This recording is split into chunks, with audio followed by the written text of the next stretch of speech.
بسم اللہ الرحمن الرحیم۔ السلام علیکم۔ ایک دفعہ دلی میں جمنا ندی میں سیلاب آیا۔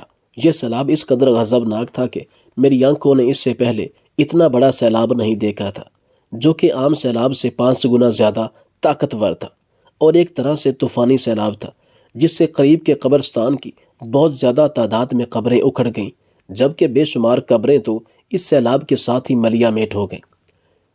یہ قبریں اس قدر سیلاب کا شکار ہوئیں کہ کسی کو یہ تک خبر نہ رہی کہ اس جگہ پر کس کی قبر تھی اور اس جگہ پر کس کی قبر تھی۔ اچانک ایک قبر کھلی تو کچھ لوگوں نے دیکھا کہ مردہ پڑا ہوا ہے، لیکن ڈر کے مارے اس مردے کے پاس جانے کی کوئی بھی کوشش نہیں کر رہا تھا۔ لیکن دور سے ہی لوگوں نے یہ عبرتناک نظارہ دیکھا کہ اس مردے کی پیشانی پر ایک چھوٹا سا کیڑا ہے۔ وہ جب ڈنگ مارتا ہے تو پوری لاش لرز جاتی ہے، تھر تھرا جاتی ہے۔ ایسا محسوس ہوتا ہے کہ جیسے مردے میں کوئی کرنٹ آ گیا ہو۔ لاش اس قدر تڑپتی ہے کہ دیکھتے ہوئے لوگوں کی رگوں میں چلتا ہوا خون رکنے کو آتا ہے اور اس مردے کا رنگ بدل جاتا ہے۔ تھوڑی دیر بعد وہ لاش اپنی اصلی کیفیت پر آ جاتی ہے۔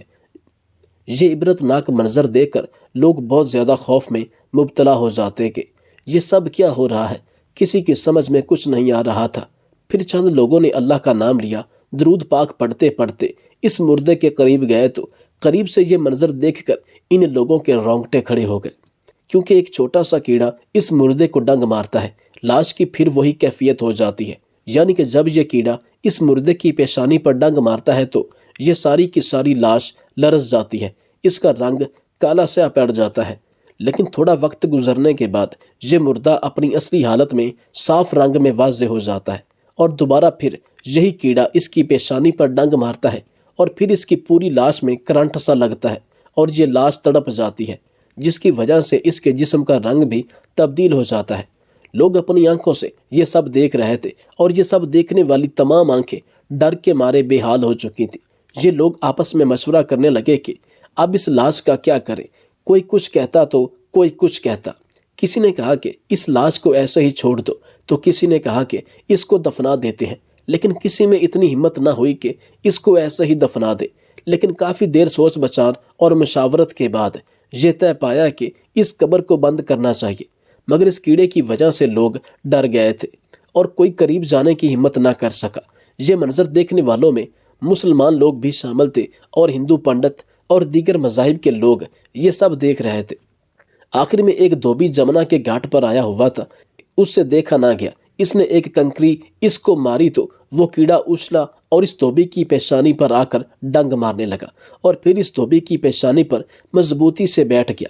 یہ منظر دیکھ کر لوگوں میں مزید خوف و ہراس پھیل گیا، اور اس قدر ڈرے کہ ان کی سانس لینا محال اور ان کا گلا خشک ہو گیا۔ وہ دھوبی چلانے لگا اور تڑپنے لگا۔ اس سے کسی نے پوچھا، تجھے کیا ہوا؟ تو اس نے کہا کہ سنو، مجھے ایسی تکلیف ہے کہ مجھے نہ صرف ایک بچھو اور ایک سانپ نے کاٹا ہے، اور نہ صرف آگ کا کوئی شعلہ میرے بدن پر رکھ دیا گیا ہے، بلکہ مجھے ایسی تکلیف ہے کہ میرے بدن کے ایک ایک عضو میں، بلکہ ایک ایک رونگٹے اور بال میں گویا ہزاروں لاکھوں بچھو اور آگ کی چنگاریاں بھر دی گئی ہوں۔ چنانچہ وہ 3 دن تک یوں ہی تڑپتا رہا، پھر انتقال کر گیا۔ میرے والد کہتے ہیں کہ میں سمجھ گیا کہ یہ اس دنیا کا کیڑا نہیں، بلکہ دوزخ کے عذاب کی شکل ہے۔ میں نے سوچا کہ صاحب قبر کے لیے کوئی دوسرا علاج۔ پھر مولوی مصطفیٰ صاحب قریب جا کر ہمت کر کے بیٹھا اور کچھ صورتیں یاسین شریف اور قل هو اللہ احد اور کچھ دوسری صورتیں پڑھنا شروع کی۔ جب مولوی صاحب نے قرآن کریم کی تلاوت شروع کی تو وہ کیڑا چھوٹا ہونا شروع ہوا، اور ہوتے ہوتے ذرا سا ہو کر ختم ہو گیا۔ جب ختم ہو گیا تو ہم لوگ بہت خوش ہوئے کہ اللہ تعالیٰ نے اس کو عذاب سے نجات دی۔ اس کا کفن برابر کر کے قبر بند کر دی گئی۔ میرے والد صاحب کہتے ہیں کہ یہ واقعہ دیکھنے والے جتنی بھی آنکھیں تھیں وہ اس قدر روئیں کہ تڑپ تڑپ کے آنکھوں میں سوزش ہو گئی۔ کئی دن تک ان لوگوں کو اپنے کھانے پینے کی خبر تک نہ رہی۔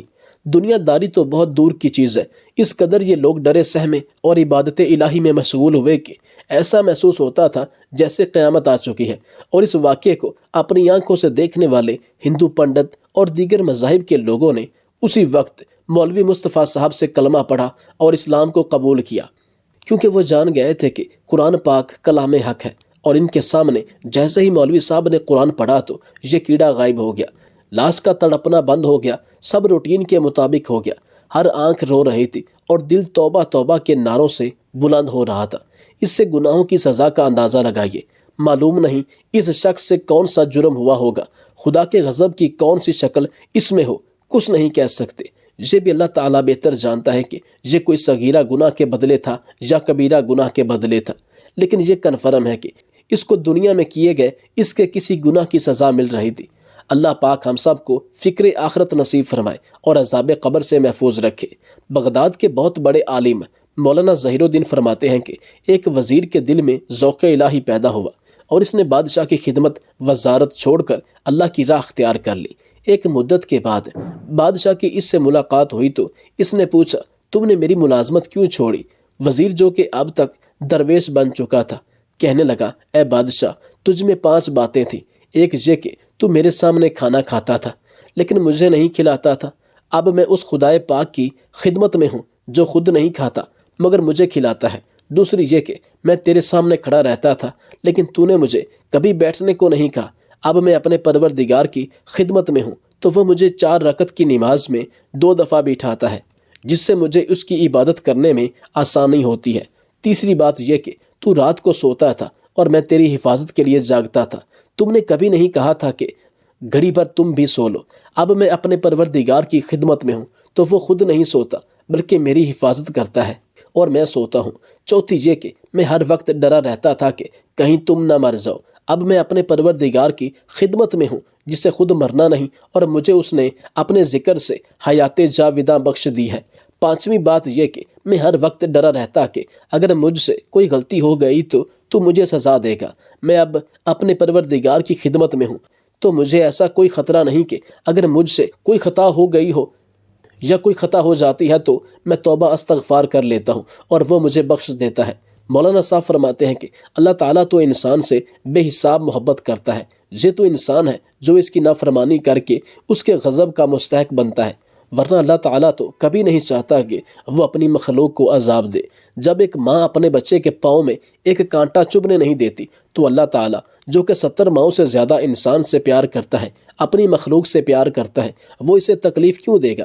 یہ تو ہمارے اپنے گناہ ہیں، ہمارے اپنے اعمال ہیں جو ہمارے آگے آتے ہیں، جن کی وجہ سے ہمیں دنیا اور آخرت دونوں میں شرمندگی کا سامنا کرنا پڑے گا۔